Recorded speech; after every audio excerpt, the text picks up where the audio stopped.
Hello everyone, welcome back to my channel. और आज हम लोग डिस्कस करेंगे टेस्ट 7 का थर्ड पार्ट, क्योंकि वीडियो टर्मिनेट हो गया था लास्ट वीडियो में, तो कंप्लीट नहीं हो पाया था टेस्ट 7। सो चलिए स्टार्ट करते हैं आज का question. Okay, first question is election of India. With reference to election of India consider the following. Okay, इसमें क्या पूछा, how many of the above are valid reason to declare a poll at a polling station void by the election commission of India. Okay, so first statement is damage to EVM. Yes, it's a correct statement. Next is booth capturing, ये भी सही है.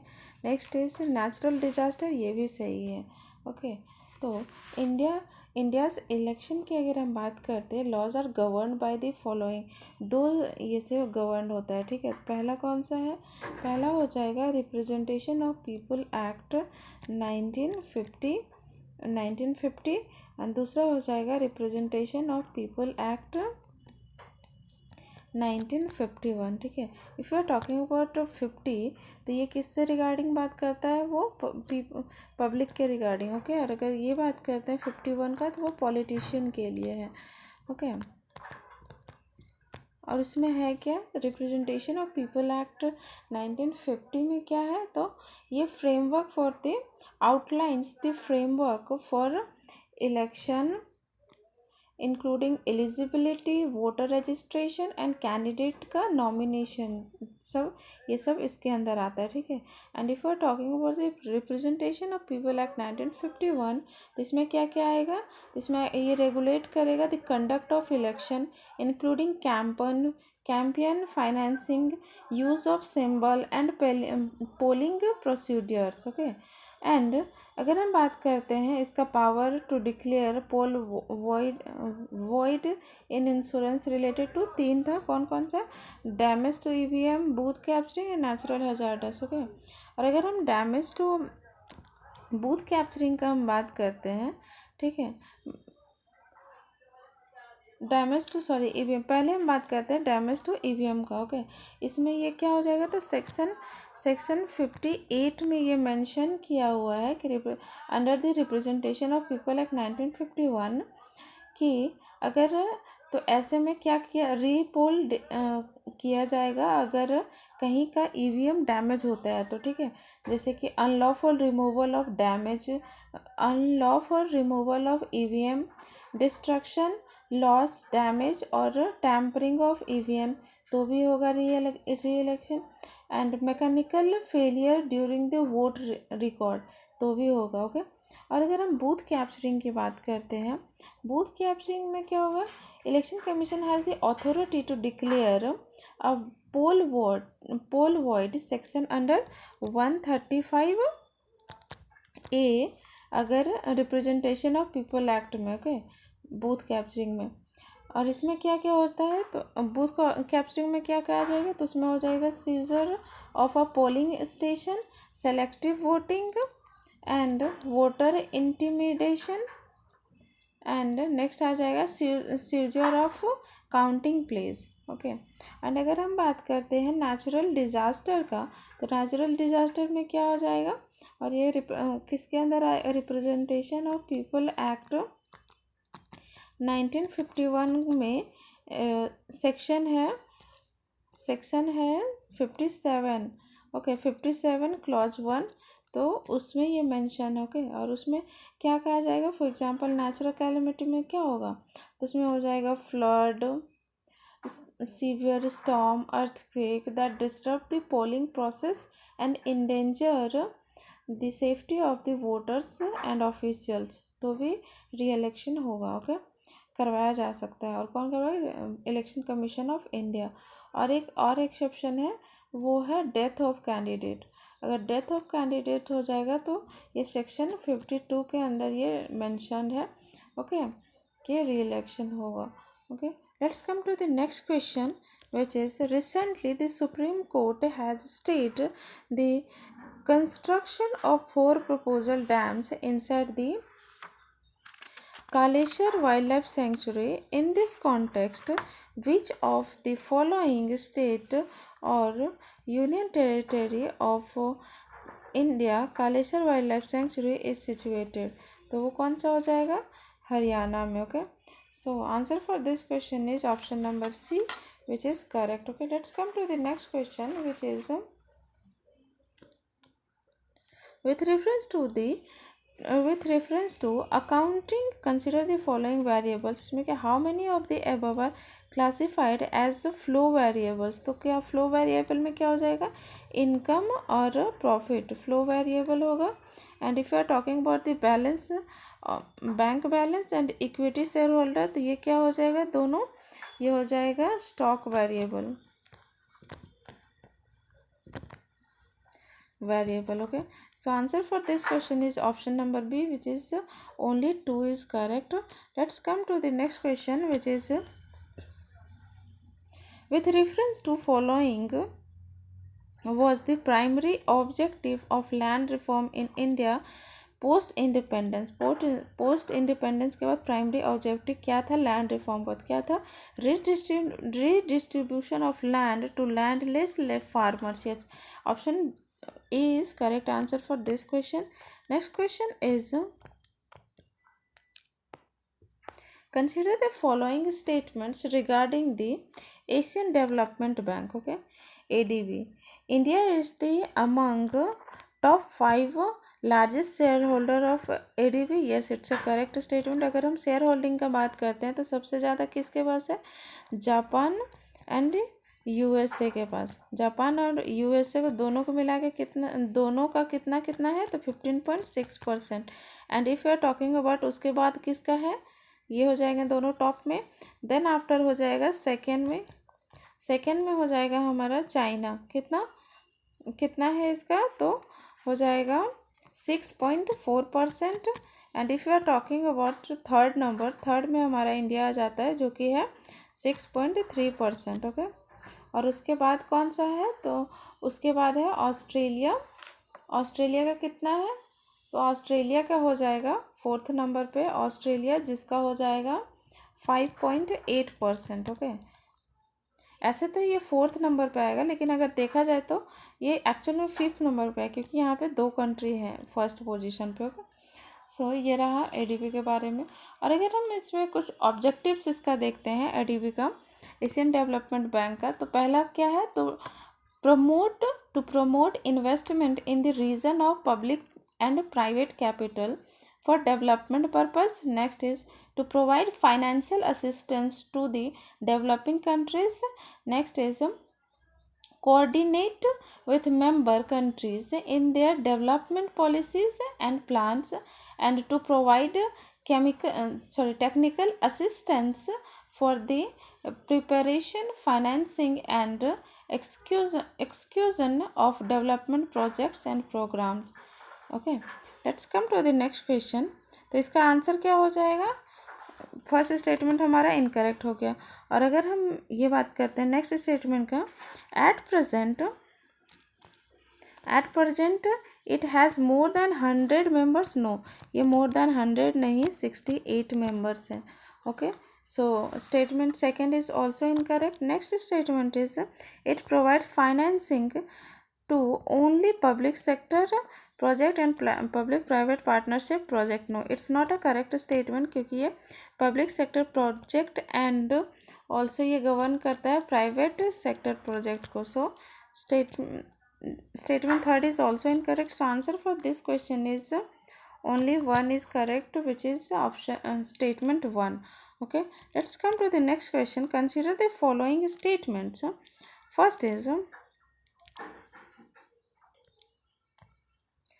95% of India's state by volume and 68% in terms of value is transported by sea. Yes, it's a correct statement. Next is inland water transport carries less than 2% of India's organized freight traffic. Yes, it's also correct. So answer for this question is option number C. Both are correct. Okay, let's come to the next question, which is consider the following statements regarding the infrastructure sector of India. Okay, infrastructure sector of India की अगर हम बात करते हैं तो Indian railway is fourth largest network in the world length wise, yes it's a correct statement. Next is national highway constitute about 10% India's total road network. It's also correct statement. So no, it's not a correct statement. ये 10 नहीं है, 2% है. Okay, so answer for this question is option number A only is correct. And if you are talking about the infrastructure sector of India, तो उसमें कौन सा हो जाएगा? और पहला में क्या था, इंडिया फोर्थ है, ठीक है. तो इससे अगर हम बात करते हैं टॉप 1 में कौन है, 1 में हमारा हो जाएगा यूएसए, दूसरा में हो जाएगा रशिया, एंड तीसरा में हो जाएगा हमारा China.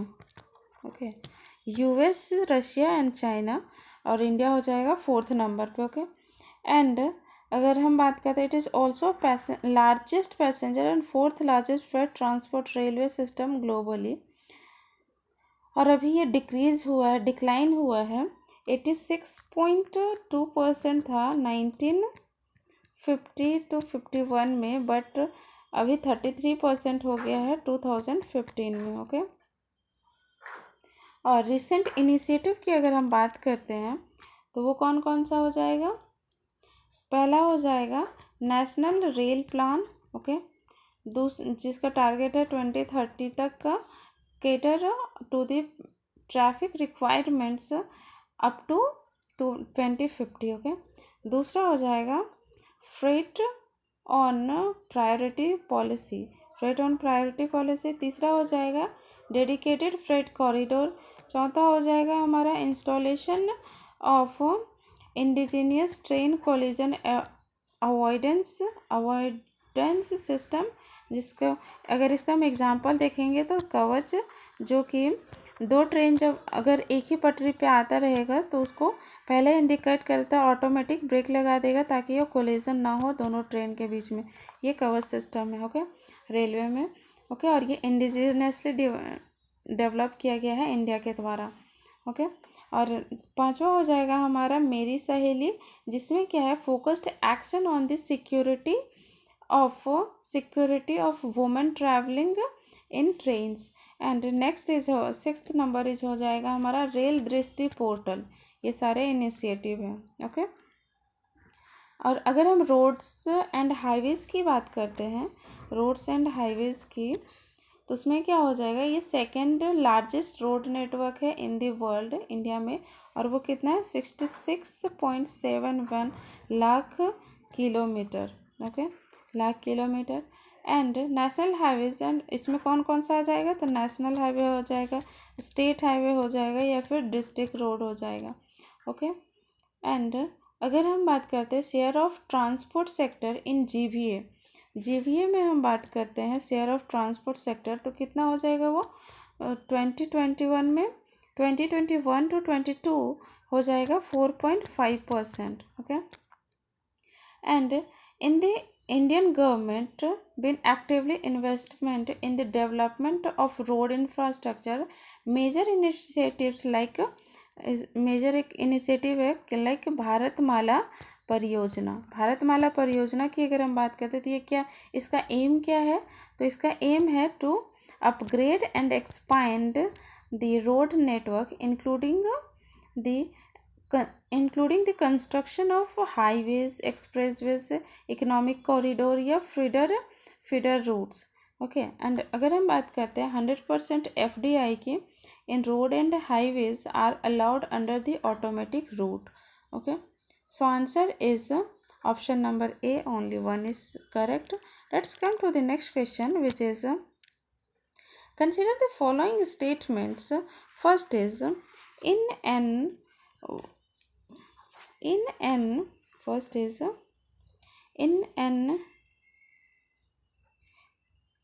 ad valorem tax is a tax based on the assessed value of an item such as real estate or personal property. Yes, it's a correct statement. Next is the goods and services tax is an Ad valorem tax, yes, it's also correct. So answer for this question is option number C. Both are correct. Okay, let's come to the next question, which is consider the following statements regarding the Financial Intelligence Unit. Okay, Financial Intelligence Unit of India. First is it function under the direct jurisdiction of Ministry of Home Affairs. No, it's not under the Ministry of Home Affairs, it's under the Ministry of Finance. Okay, next is it is mandatory for banks in India to furnish monthly cash transaction report to the Financial Intelligence Unit on transaction over 2.5 lakh. No, it's also not correct क्योंकि ये 10 lakh है. Okay, so answer for this question is none of the above is correct. Option number D. Okay, next question is which of the following is widely used as ripening agent for fruit, which is called ethylene. Okay, option number B is the correct answer for this question. Next question is consider the following statements. First statement is the benefits of public goods are available to all and not restricted to a particular consumer class. Is it true? Yes, it's a correct statement. Next is public goods are produced exclusively by the government. No, it's not exclusively by government. So statement second is incorrect. And if we're talking about the statement second, which is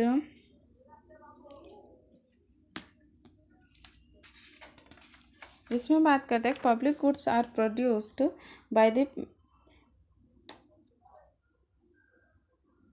the government or private sector, both by the government plus private sector. Okay, और यहाँ पे exclusively government बोला है तो ये statement गलत हो जाएगा. And if you are talking about public provisions, इसका मतलब होता है finance through the budget and can be used without any direct payment. And if we're talking about when goods are produced directly by the government, it also called the public production. Okay, so answer for this question is option number C is the correct. Okay, statement 1 is correct, but statement second is not correct for this question. Okay, let's come to the next question, which is consider the following statements. First is how many of the above services are provided by the payment bank in India? First is accepting demands deposit. Yes, it's a correct statement. Next is remittance services. Yes, it's also correct. Provide net banking and fund transfer, also correct. And providing credit card and loan unreserved and underserved section. No, it's not a correct क्योंकि ये not हो जाएगा यहाँ पे. So answer for this question is option number C is the correct. Only 3. Okay, let's come to the next question, which is regenerative blue economy mapping. Blue economy report sometimes seen in the news was published by, ये किसके द्वारा published किया जाता है तो IUCN के द्वारा, International Union for Conservation of Nature. Option number B is the correct answer for this question. Let's come to the next question, which is consider the following statements regarding telecom sector in India. Okay, first is India is the world's second largest telecommunication market with a subscriber base of over a billion. Yes, it's a correct statement. Next is foreign direct investment FDI of up to 74% is allowed through the automatic route. No, it's not 74%, it's 100%. Okay, so statement second is incorrect. Next is the 5G network has been rolled out in all 28 states and 8 UTs. Yes, it's also correct. So answer for this question is option number B. Only 2 is correct. Okay, next question is with reference to Lok Adalat, consider the following statement. First is it is one of the alternative dispute resolution mechanism. Yes, it's a correct statement. Next is it has been granted statutory status under the Legal Service Authority Act 1987. It's also correct. Next is the person members deciding cases in लोक अदालत act in a judiciary capacity? Is it true? Not. It's not under the judiciary. Okay.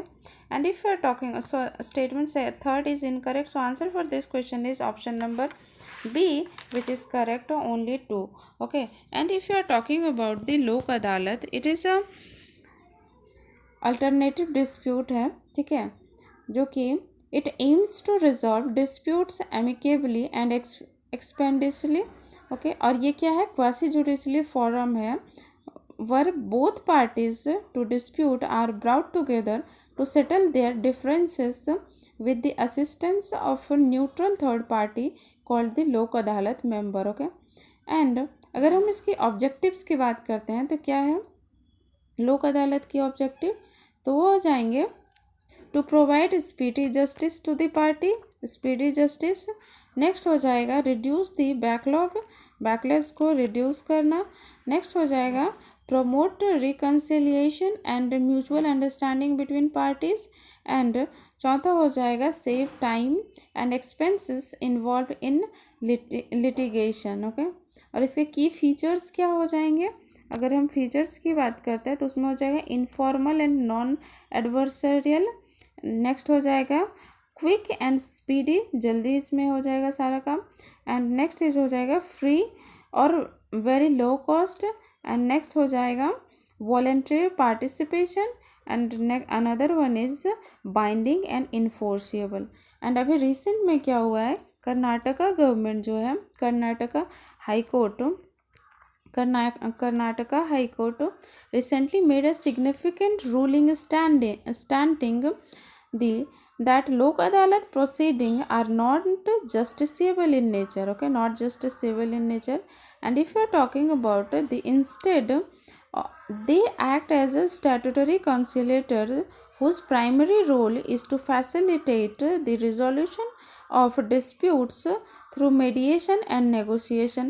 Their focus is on finding amicable solutions that are acceptable to both parties involved in the dispute, and member of lok adalat do not have power to adjudicate cases or impose judgments. Okay. So next question is the recently discovered 52-year-old Harappan settlement at Padla Belt is located in which of the following state, which is called Gujarat? Okay, so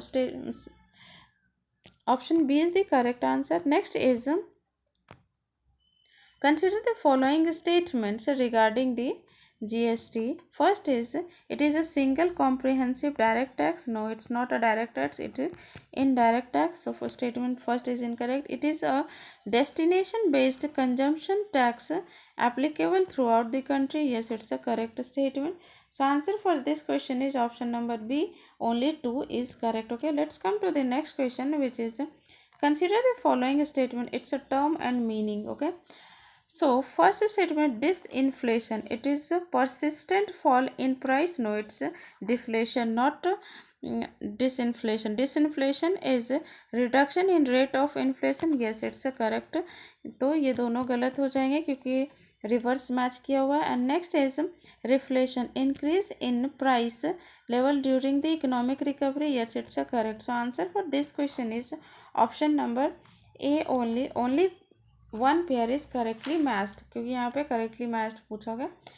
and if you are talking about the terms, for example, inflation.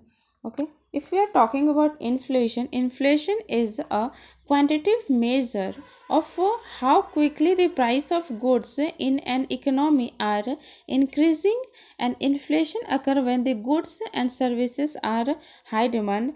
अगर goods and services का demand बढ़ जाएगा and thus creating a drop in the availability, तो उसका availability कम हो जाएगा. अगर demand बढ़ जाएगा तो availability which is called supply and consequently raises the price, तो इसके वजह से प्राइस राइज कर दिया जाएगा. Okay, so and if you are talking about the disinflation, disinflation क्या था? तो वो था reduction in rate of inflation, जिसको हम लोग बोलते हैं it leads to recession. Okay, ये रिसेशन भी होता है इसके वजह से, सॉरी इसके वजह से नहीं,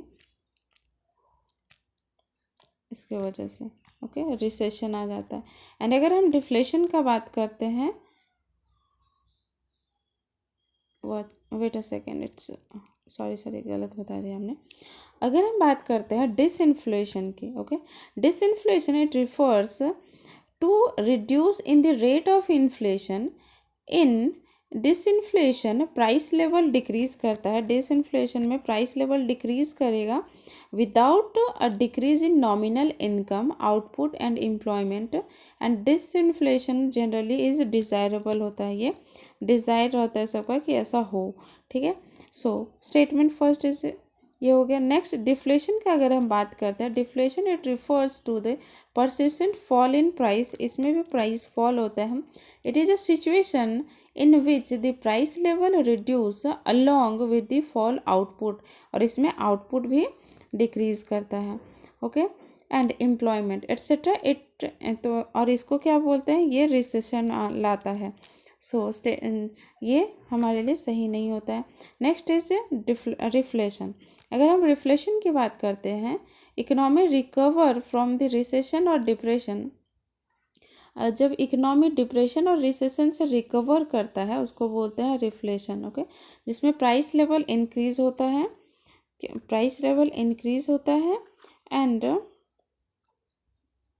along with the increase in, और इसमें आउटपुट भी इंक्रीज होता है, okay. Employment and during phase of economic recovery, और ये इसको इकोनॉमिक रिकवरी भी बोलते हैं, okay. So answer is option number A only correctly one match. Next is consider the following pairs harvest festival states. First is harvest festival का अगर हम बात करते हैं, फर्स्ट इज बोहांग बिहू। बोहाग बिहू कहाँ का है, तो हो जाएगा असम का, ना कि वेस्ट बंगाल का, ओके। सो ये इनकरेक्ट हुआ। Next is Puthandu Tamil Nadu, yes it's correct. Next is Poila Boishakh Chhattisgarh, no it's not in Chhattisgarh, it's in West Bengal. And next हो जाएगा विशु आंध्र प्रदेश, या आंध्र प्रदेश नहीं केरला हो जाएगा, okay. So answer for this question is only one correctly matched, which is option number A. Let's come to the next question, which is consider the following statements regarding consumer price index, okay.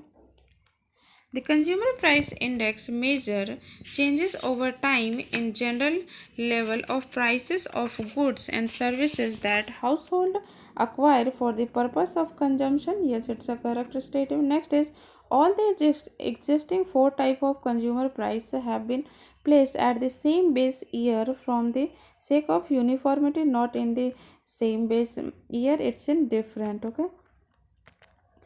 So statement second is incorrect. So answer for this question is option number A is correct only, okay. Let's come to the next question, which is consider the following statements. First statement is labor force include all the people in India working age group of 15 to 59 years. No, it's not a correct statement. Next is worker population ratio is defined as the percentage of employed person in population. Yes, it's a correct statement. Unemployment rate is the percentage of personal employment unemployed among the person in the labor force. It's also correct. So answer for this question is option B is correct, only 2, okay. And अगर हम बात करते हैं option A की, तो option A में क्या था, labour force, okay. Labour force में क्या होता है, people in working age of 15 to 59 years जो था, who are able and willing to work, it includes both workforce, number of people working and the unemployed, okay. So statement first is incorrect, so answer is option number B, only 2 is correct. आज के लिए इतना ही। Test 7 हमारा complete हुआ, कल होगा test 8 जिसमें environment के बारे में हम बात करेंगे, okay. So thank you so much guys, if you like the video please like share and subscribe to my channel, and this is my Telegram ID which is called study with PK Q&A। Okay, और इसका link हम description में भी दे देंगे। So if you have any query तो आप इसको ज्वाइन कर सकते हो, वहाँ जो भी होगा आपका आंसर दिया जाएगा। Okay, so thank you so much.